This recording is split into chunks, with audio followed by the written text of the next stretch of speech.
جو انکار کرنے والے تھے حق سے، جب ان سے پوچھا جاتا کہ تم حق سے انکار کیوں کر رہے ہو، برائی میں کیوں مبتلا ہو، تو وہ یہ کہتے وجدنا علیہا آباءنا واللہ امرنا بہا، ہمارا بس یہ روایت چلی آ رہی ہے معاشرے میں، ہمارے باپ دادا اجداد۔ ظاہر ہے کہ دیکھیں عام طور پہ ہم اپنے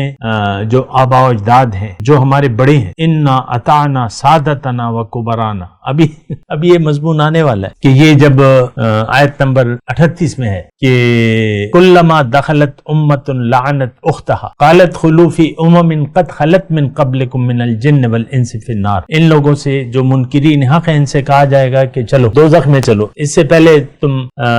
جس طرح تمہارے ساتھی دوزخ میں ڈالے جا چکے ہیں تم بھی چلو، کلما دخلت امت لعنت اختہا، تو ان سے پہلے تو وہ اگلے چلے گئے ہوں گے اور وہ اگلے ان کے بڑے ہوں گے، تو وہ پھر جب یہ سب مل جائیں گے تو قالت اخراہم لأولاہم حتی اذا ادارکوا فیہا جميعا، جب سب لوگ مل جائیں گے تو جو پچھلے ہیں اخراہم لأولاہم ان بڑوں سے کہیں گے اور رب سے دعا کریں گے ہؤلاء اضلونا، اے پروردگار انہوں نے ہمیں گمراہ کر دیا تھا، ہم تو ان کے آباء و اجداد، یہ ہمارے آباء و اجداد تھے، ہم ان کے کہنے کے مطابق یا ان کی روایت کے مطابق ہم زندگی گزارتے رہے اور ہم نے سوچا نہیں، ہماری تو یہ سوچ بھی نہیں تھا کہ ہمارے بڑے بھی غلط ہو سکتے ہیں۔ اب یہ دیکھیں میں آپ کو بار بار کہتا ہوں نا بڑے والدین، اور یہ بھی میں آپ کو کہتا ہوں کہ ہمارے والدین گمراہ ہیں، ہمارے بڑے گمراہ ہیں، تو عام طور پہ یعنی آپ لوگ سوچتے ہوں گے کہ یہ کس طرح ہمارے ماں باپ کو گالی دے رہا ہے، گالی تو خیر میں نہیں دے رہا، لیکن میں ایک حقیقت بیان کر رہا ہوں کہ وہ خود گمراہ ہیں تو ہمیں کیسے ہدایت دیں گے وہ، تو یہ تو آپ کو سوچنا چاہیے۔ لیکن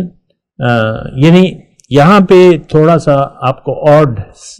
شاید لگے کہ میں آباء و اجداد کو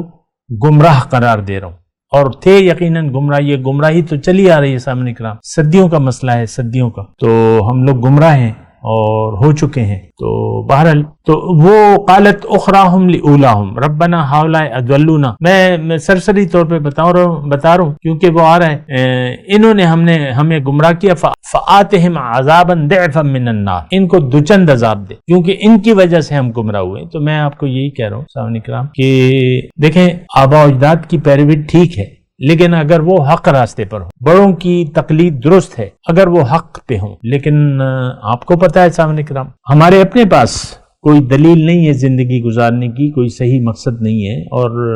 یہ الگ بات ہے کہ آپ اپنے آپ کو ٹھیک کہتے ہیں